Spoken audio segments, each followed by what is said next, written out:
Hallelujah. अपने हाथों को उठाओ सब जन। Thank you Jesus. खुदाबंद तेरा पवित्र आत्मा इनकी जिंदगियों में कार्य करे। आज जितने जन खुदाबंद इस लाइव टीचिंग को सुने, तेरी पवित्र आत्मा के जरिए ब्लेस्ड हो खुदाबंद। इनकी जिंदगियों से हर वो कमी निकले खुदाबंद जो तेरी ओर से नहीं, तुझसे जो दूर करती है खुदाबंद। तेरा वचन इनकी जिंदगियों में आज काम करे, पवित्रताई में, सामर्थ में, नए दर्शनों में खुदाबंद, नई ग्रेस में इन्हें लेके जाए खुदाबंद। मैं तेरे जीवित नाम में इन्हें आशीषित घोषित करता हूँ खुदाबंद। तेरी हीलिंग का आत्मा इन्हें छुए खुदाबंद। जितने बीमार है इस वचन को सुने और चंगे हों खुदाबंद। तेरा पाक रूह इनकी जिंदगियों में, इनकी सेवकाइयों में ग्रोथ के साथ खुदाबंद इनको छुए। जितनी अंधकार की शक्तियां इनकी जिंदगी में काम करती, तेरे जीवित नाम में खुदाबंद इस वचन के द्वारा इनको छोड़ के जाती रहें। तेरे जीवित नाम में हम मांगते हैं, आमीन। यीशु मसीह के नाम में आमीन। हालेलुया। स्वागत है यीशु मसीह की प्रेजेंस में। आप देख रहे हो कि मैं अपने प्रेयर रूम के साथ बैठा हूं और ये परमेश्वर की विल है कि यहाँ से अब मैं आपको रोज़ या एक दिन छोड़ के या कभी भी जब परमेश्वर का आत्मा मुझे लेके आया करेगा, मैं आपको टीचिंग दूंगा।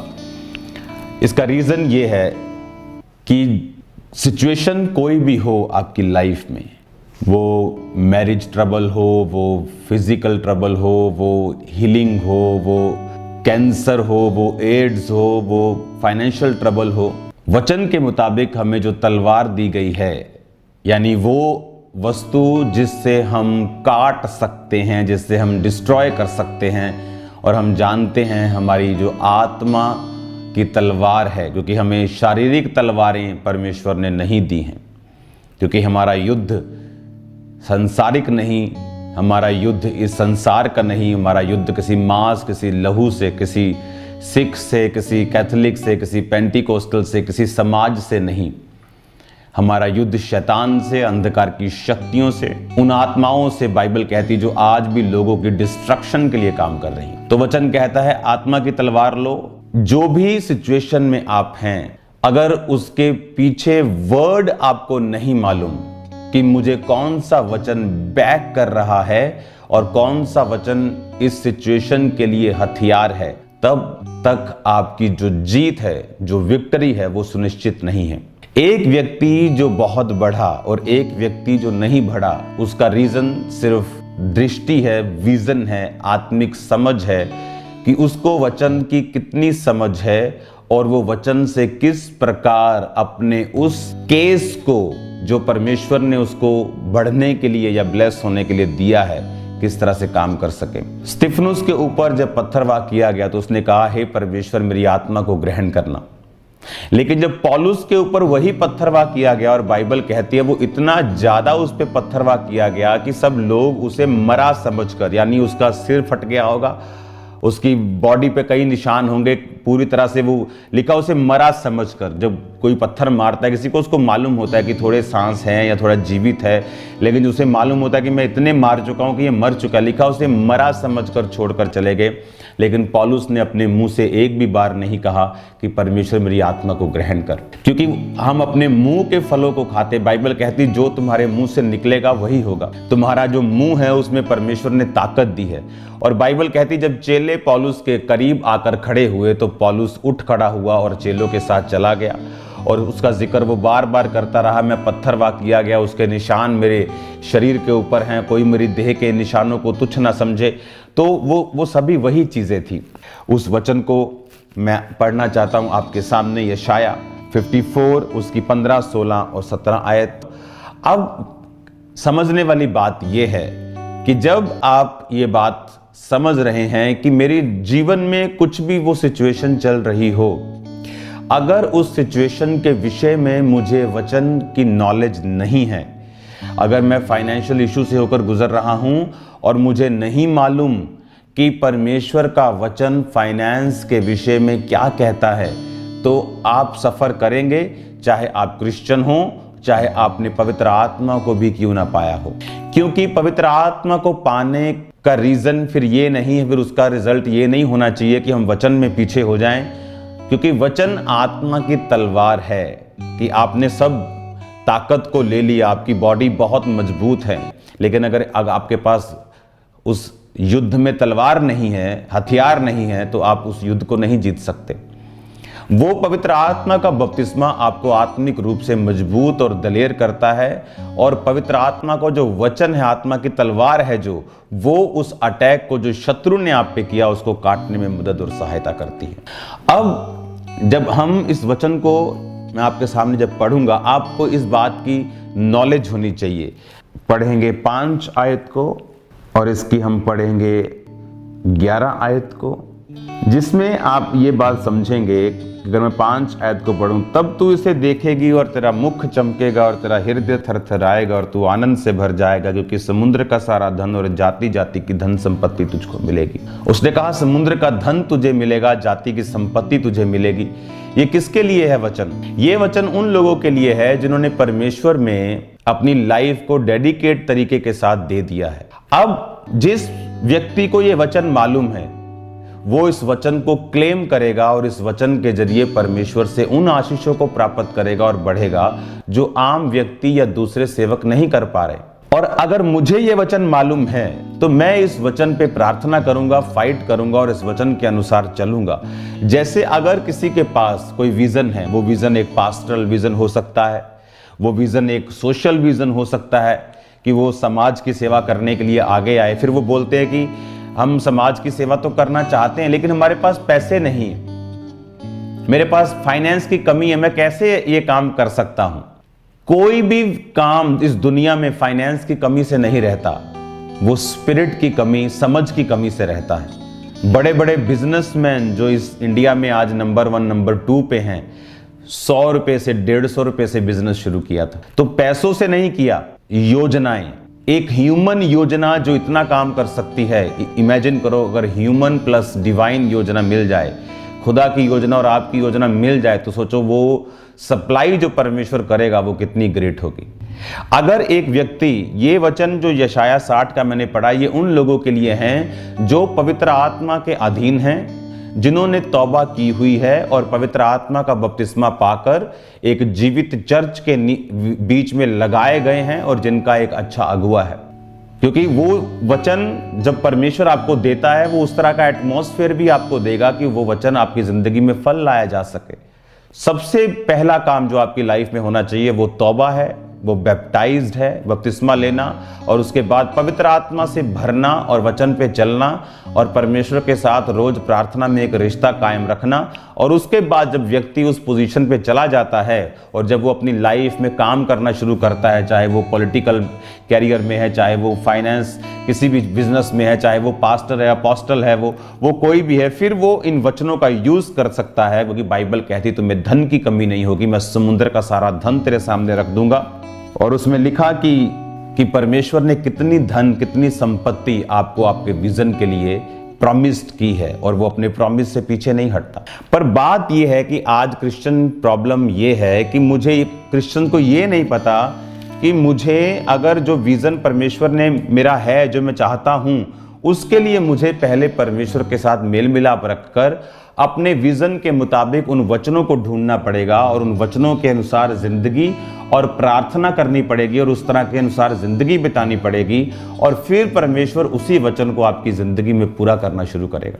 तो ये बात आपको मालूम रखनी है कि जो विजन के लिए आपको पैसा चाहिए, जो विजन के लिए आपको ग्रेस चाहिए, वो अपने आप आपकी जिंदगी में नहीं आएगी, आपको उसके लिए बोना पड़ता है। पैसे की कमी को दूर करने के लिए पैसा बोना पड़ता है। अगले 3 महीने क्रिश्चियंस के लिए इतने ब्लेस्ड हैं, मैं आपको बताना चाहता हूं। यशाया 54 उसकी 16 आयत को पढ़ने से पहले मैं आपको एक चीज बताना चाहता हूं। 15, 16, 17 हम पढ़ेंगे, लेकिन मैं 16 पढ़ूंगा। ओके, मैं 15 भी पढ़ता हूं साथ। सुन, लोग भीड़ लगाएंगे परंतु मेरी ओर से नहीं, जितने तेरे विरुद्ध भीड़ लगाएंगे वो तेरे कारण गिरेंगे। सुन, एक लोहार कोयले की आग ढोंक कर उसके लिए हथियार बनाता है, वह मेरा ही सिरजा हुआ है, उजाड़ने के लिए भी मेरी ओर से एक नाश करने वाला सिरजा गया है। ये वचन इतना गहरा है, अगर आपको समझ आ जाए आपकी लाइफ की प्रॉब्लम सॉल्व हो जाएंगी। उसने कहा जो कोयला धधका कर, कोयले की आग को धधका कर फूंक करो, जो व्यक्ति हथियार बनाता है और जो हथियार बनता है, उस हथियार को यूज करने वाला व्यक्ति भी मेरा ही सिरजा हुआ है। ये बड़ा गहरा वचन है। परमेश्वर ने कहा, और 17 आयत पढ़ेंगे इसके बाद, जितने हथियार तेरी हानि के लिए बनाएंगे उसमें कोई भी सफल ना होगा, और जितने लोग मुद्दई होकर तुझ पर नालिश करें उन सबों से तू जीत जाएगा। यहोवा के दासों का यही भाग होगा और मेरे कारण धर्मी ठहरेंगे। यहोवा की ये वाणी है। परमेश्वर कहता, जो हथियार बनाने वाला फूंक फूंक कर, आग को धधका कर हथियार को बनाता है, वो मेरा ही सिरजा हुआ है, और जो उसको उजाड़ने के लिए मेरी ओर से एक नाश करने वाला भी सिरजा हुआ है। यानी परमेश्वर ये कह रहा है कि nothing is out of control, कुछ भी आउट ऑफ कंट्रोल नहीं है। जो हथियार बनाने वाला है वो भी मेरी ओर से है, जो हथियार उजाड़ने के लिए बना वो भी मेरी ओर से है, जो उजाड़ने के लिए बंदा नाश करने वाला खड़ा है वो भी मेरी ओर से है। पर कहता, जितने हथियार तेरी हानि के लिए बनाए जाएंगे वो सफल ना होंगे। जो तुझ पर मुकदमा करने की कोशिश करेंगे उनसे तू जीत जाएगा, और उनमें से कोई भी सफल नहीं होगा। जितने तेरे विरुद्ध भीड़ लगाएंगे वो तेरे कारण गिर जाएंगे। हालेलुया। विरोध होना, परमेश्वर कहता, ये मेरी ओर से है। मत समझो आपकी शैतान कुछ कर रहा है। परमेश्वर कहता, वो भी मैं ही करता हूं ताकि मैं सुसमाचार को आगे लेके जा सकूं। इसीलिए कभी आपने 1% भी जो खुदा के दास हैं उनके चेहरों पर भय खौफ नहीं देखा होगा। वो हंसते आपको मिलेंगे, वो फेक नहीं हंस रहे या कुछ दिखाने के लिए, ऐसा नहीं है, क्योंकि वो वर्ड को जानते हैं, वो वर्ड की बैकिंग को जानते हैं, वो वचन की बैक जो उनके पीछे खड़ी है वो उसको जानते हैं। अपनी आंखों को बंद करो, अपने हाथों को उठाओ। Thank you Jesus. जितनों ने टेस्टिमनी को देखा खुदाबंद, जो इंटरनेट पे हैं खुदाबंद राइट नाउ, जो खुदाबंद इसको बाद में देखेंगे खुदाबंद, जितनों ने भी इस गवाही को सुना, ये गवाही इनकी जिंदगियों में 100 गुना फलों को लेके आए खुदाबंद। यही टेस्टिमनी खुदाबंद इनके विश्वास को इतना बढ़ाए, इतना आशीषित करे खुदाबंद, इनके विश्वास को एक नेक्स्ट लेवल का खुदाबंद कर दें। मैं प्रार्थना करता हूं खुदाबंद, जो ऑनलाइन देख रहे हैं और जो देखेंगे, तेरा पवित्र आत्मा इनको हीलिंग दे, इनको डिलीवरेंस दे, इनको ताकत दे खुदाबंद, तेरे बड़े अजीब अचंभे नाम में खुदाबंद मैं इनको ब्लेस्ड घोषित करता हूं। कोई अंधकार की शक्ति इनकी जिंदगियों में कार्य न कर सके खुदाबंद, कोई दुष्ट आत्मा इनकी जिंदगियों में कार्य न कर सके। मेरे पिता परमेश्वर, तेरा पाक रूह इनकी जिंदगियों को छुए, तेरा पाक रूह राइट में इन्हें हील करे और डिलीवर करे और पूरी रीति के साथ आजाद करे। अपने हाथों को उठाओ। Thank you Jesus. तेरी हीलिंग इनके लंग्स में जाए खुदाबंद, इनकी किडनीज में जाए खुदाबंद, तेरी हीलिंग इनके ब्लड में जाए खुदाबंद, तेरी हीलिंग खुदाबंद इनकी बोन्स में जाए खुदाबंद, तेरी हीलिंग इनके सभी बॉडी पार्ट्स में एंटर करे खुदाबंद, तेरी हीलिंग इनकी मैरिज में एंटर करे, तेरी हीलिंग इनके फाइनेंस में एंटर करे, तेरी हीलिंग खुदाबंद इनके गर्भ में एंटर करे। In the name of Jesus be healed, in the mighty name of Jesus Christ be healed and be delivered. तुम डिलीवर हो जाओ और हील हो जाओ और चंगे हो जाओ यीशु मसीह के पवित्र और सामर्थी नाम में। लाखों स्वर्गदूत जाएं खुदाबंद, खुदा प्रभु जी, कल के लोग जो आने वाले हैं, लाखों दूत जाएं खुदाबंद खुदा, और सही सलामत लेके और सही सलामत वापस लेके जाएं खुदाबंद। की गाड़ियों पर तेरा लहू छिड़कता हूँ खुदा, रास्तों खुदाबंद, रास्तों के ऊपर तेरे दूतों को लगाता हूँ खुदाबंद खुदा। कल जितने लोग उस मीटिंग को अटेंड करें खुदाबंद, जितने उस ऑयल प्रेयर से और हैंकी प्रेयर से रिसीव करके खुदाबंद अपनी हीलिंग को लेके जाएं, वो तेरी महिमा का कारण हो खुदाबंद। तेरे जीवित नाम में लोग चंगे हों, तेरे जीवित नाम में लोग आजाद हों, तेरे जीवित नाम में लोग बरकत को और आशीष को पाएं खुदाबंद खुदा। मैं तेरे जीवित नाम में कल आने वाले सब लोगों को आशीषित घोषित करता हूं।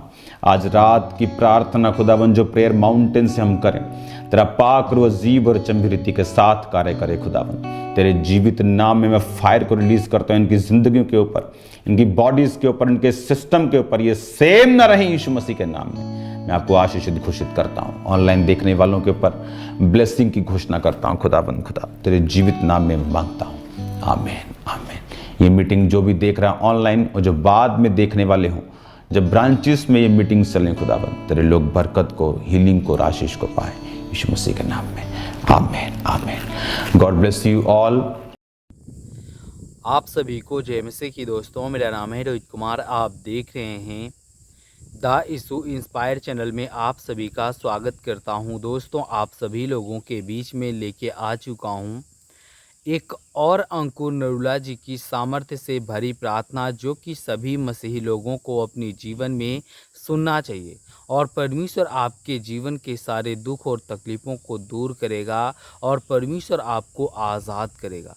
तो चलिए दोस्तों, आज मैं आप सभी लोगों को कुछ ऐसे प्रार्थनाएं बताने वाला हूं, कुछ ऐसे वचन के थ्रू मैं आपको बताऊंगा कि जिन वचनों को अगर आप पढ़ते हो तन और मन से, विश्वास से, तो प्रभु आपको हर एक बंधन से और हर एक दुख और तकलीफ़ से आपको आज़ाद करेगा और आप अपने जीवन में कभी भी निराश और हताश और परेशान नहीं रहोगे। तो चलिए दोस्तों, सबसे पहले वचन की ओर चलते हैं।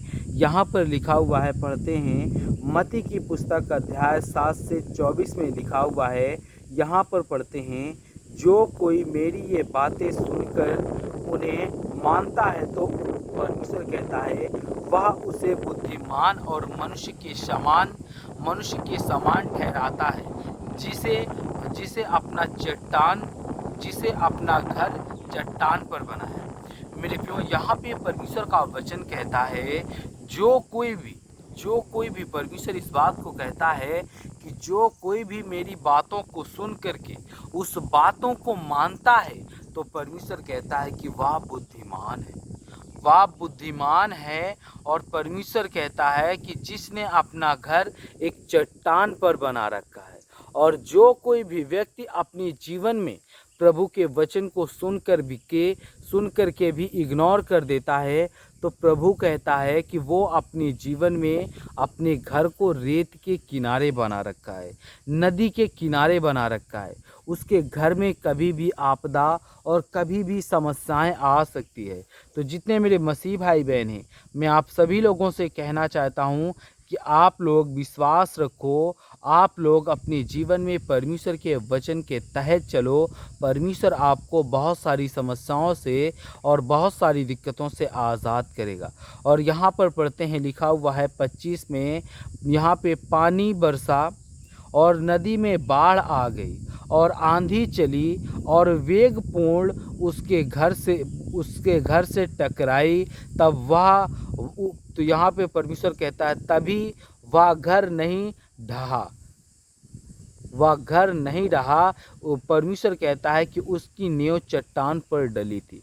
मेरे प्रियो, परमेश्वर का वचन कहता है जो भी व्यक्ति अपने जीवन में परमेश्वर के वचन को सुन करके और परमेश्वर के बताए हुए मार्ग पे चल करके अपने जीवन को व्यतीत करता है तो परमेश्वर कहता है कि वो आपके जीवन को क्या करेगा, बहुत सारी समस्याओं से आज़ाद करेगा, बहुत सारी प्रॉब्लमों से आपको आज़ाद करेगा, आपके जीवन के सारे दुख और तकलीफ़ों को दूर करेगा। और परमेश्वर कहता है कि पानी बरसा और नदी में बाढ़ आ गई और आंधी चली और वेगपूर्ण यानी कि पूरी ताकत से उस घर से टकराई, तभी भी उस घर का कुछ भी नहीं हुआ, क्योंकि उसका घर जो था वो एक यहाँ पे मजबूत नींव की चट्टान पे था। और यहाँ पे परमेश्वर का वचन कहता है जो मेरी ये बातें सुनता है किंतु उन पर नहीं चलता, और वह उसे मूर्ख के श्रद्ध से, और जिसने बालू पर अपना घर बनाया है उसका घर एक ना एक दिन ढह जाएगा। तो जितने मेरे मसीह भाई बहन हैं, आप सभी लोगों से कहना चाहता हूँ, God bless you all of you, आमीन। नेक्स्ट वीडियो मिलता हूँ दोस्तों।